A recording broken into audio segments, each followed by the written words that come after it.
ನಮಸ್ಕಾರ ವಿದ್ಯಾರ್ಥಿಗಳೇ ಹಾಗೂ ಪಾಲಕರೇ, ನಮ್ಮ ಚಾನಲ್ಗೆ ಸ್ವಾಗತ.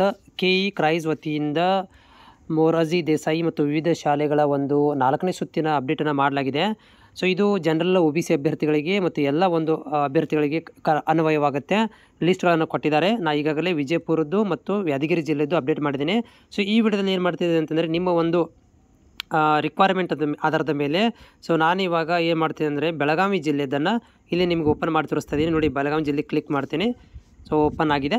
ಬೆಳಗಾವಿ ಜಿಲ್ಲೆದು 4ನೇ ಸುತ್ತಿನದ್ದು ಇದು ಬೆಳಗಾವಿ ಜಿಲ್ಲೆ. ಇದರಲ್ಲಿ ನಿಮ್ಮ ಮಗುವಿನ ಹೆಸರಿದೆ ಅಂತ ನೋಡ್ಕೊಳ್ಳಿ, ಯಾಕಂದರೆ ನಿಮ್ಮ ಮೊಬೈಲಲ್ಲಿ ಓಪನ್ ಆಗ್ತಾ ಇಲ್ಲ. ಸೊ ಈ ಒಂದು ಪ್ರಾಬ್ಲಮಿಂದ ನಾನು ಏನು ಮಾಡ್ತಾಯಿದ್ದೀನಿ ಅಂತಂದರೆ, ಇಲ್ಲಿ ನಿಮ್ಮ ಕಟ್ ಆಫ್ ಎಷ್ಟಿದೆ ನಿಮ್ಮ ಮಗುವಿಂದು, ನಾನು ಇಲ್ಲಿ ಸ್ಕ್ರಾಲನ್ನು ಸ್ಲೋ ಆಗಿ ಸ್ಕ್ರಾಲ್ ಮಾಡ್ತಾಯಿದ್ದೇನೆ. ತುಂಬ ಸ್ಲೋ ಆಗಿ ಸ್ಕ್ರಾಲ್ ಮಾಡ್ತಾಯಿದ್ದೇನೆ. ಇದರಲ್ಲಿ ನಿಮ್ಮ ಮಗುವಿನ ಹೆಸರಿದೆಯೋ ಇಲ್ಲ ಅಂತ ನೋಡ್ಕೊಳ್ರಿ. ಆಮೇಲೆ ಯಾರೆಲ್ಲ ನಿಮ್ಮ ಮಗುವಿನ ಹೆಸರಿದೆ, ಕಂಗ್ರ್ಯಾಚುಲೇಷನ್ಸ್, ಆಲ್ ದ ಬೆಸ್ಟ್. ಹೋಗಿ ನೀವು ಸೋಮವಾರ ಅಡ್ಮಿಷನ್ ಮಾಡಿಸ್ಕೋಬೋದು.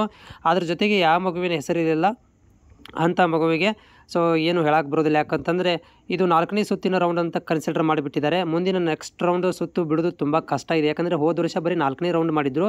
ಇದನ್ನು ಸ್ಪೆಷಲ್ ಅಭ್ಯರ್ಥಿಗಳನ್ನು ಹೊರತುಪಡಿಸಿ ಇದು 4ನೇ ರೌಂಡಿಗೆ ಓದಿದೆ. ಅಂದರೆ ಇದಕ್ಕೆ ಸ್ಪೆಷಲ್ ರೌಂಡ್ ಅಂತ ಮೊನ್ನೆ ಮಾಡಿದರು, ಸ್ಪೆಷಲ್ ವಿದ್ಯಾರ್ಥಿಗಳದ್ದು ಮಾಡಿದರು, ಅದನ್ನು 3 ರೌಂಡ್ ಅಂತ ಮಾಡಿದರು.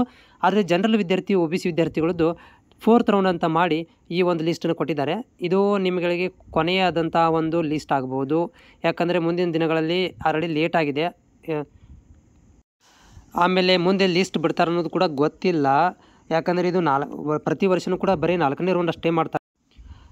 ಇದರಲ್ಲಿ ನೋಡಿ, ನಿಮ್ಮ ಮಗುವಿನ ಹೆಸರಿದ್ದರೆ ನೀವೇನು ಮಾಡ್ಬೋದು ಅಂತಂದರೆ, ಇಲ್ಲಿ ಹೋಗಿ ಸೋಮವಾರ ದಿನ ಹೋಗಿ ಅಡ್ಮಿಷನ್ ಮಾಡಿಸ್ಕೊಳ್ಬೋದು. PLD ಮತ್ತು ನೋಡಿ, ಯಾವುದಾದ್ರೂ ಕಾಲೇಜ್ ನಿಮ್ಮ ಸ್ಕೂಲದ್ದು ಬೇಕಂದರೆ ಕಾಮೆಂಟ್ ಮುಖಾಂತರ ತಿಳಿಸಿ. ನಿಮ್ದು ಯಾವುದು ಓಪನ್ ಆಗ್ತಾ ಇಲ್ಲ, ನಿಮ್ಮ ಜಿಲ್ಲೆದು ಓಪನ್ ಆಗ್ತಾ ಇಲ್ಲ ಅಂತಂದರೆ, ನಾನು ಈ ರೀತಿಯಾಗಿ ಸ್ಲೋ ಆಗಿ ಏನು ಮಾಡ್ತೀನಪ್ಪ ಅಂದರೆ ಸ್ಕ್ರಾಲ್ ಮಾಡ್ತೀನಿ. ನೀವು ಇದನ್ನು ಸ್ಟಾಪ್ ಮಾಡ್ತಾನೂ ಕೂಡ ನೋಡ್ತಾ ಹೋಗ್ಬೋದು. ಇದರಲ್ಲಿ ಮಗುವಿನ ಹೆಸರಿದ್ದರೆ ಆಮೇಲೆ ಹೋಗಿ ನೀವು ಪ್ರಿಂಟ್ ತಗೊಂಡು ಹೋಗ್ಬೋದು. ಇಲ್ಲಪ್ಪ ಅಂತಂದರೆ ಹೆಸರಿದ್ದರೆ ಸಾಕು, ನೀವು ಸ್ಕೂಲ್ಗಳಿಗೆ ಹೋಗಿ ಅಡ್ಮಿಷನ್ ಡೈರೆಕ್ಟಾಗಿ ತೊಗೋಬೋದು. ಯಾವುದೇ ಥರ ತೊಂದರೆ ಇಲ್ಲದೆ ನೀವು ಅಡ್ಮಿಷನ್ ತೊಗೋಬೋದು. ಇದರಲ್ಲಿ ನಿಮ್ಮ ಹೆಸರಿದೆಯಲ್ಲ ಅಂತ ಕನ್ಫರ್ಮೇಷನ್ ಮಾಡ್ಕೊಳ್ಳಿ.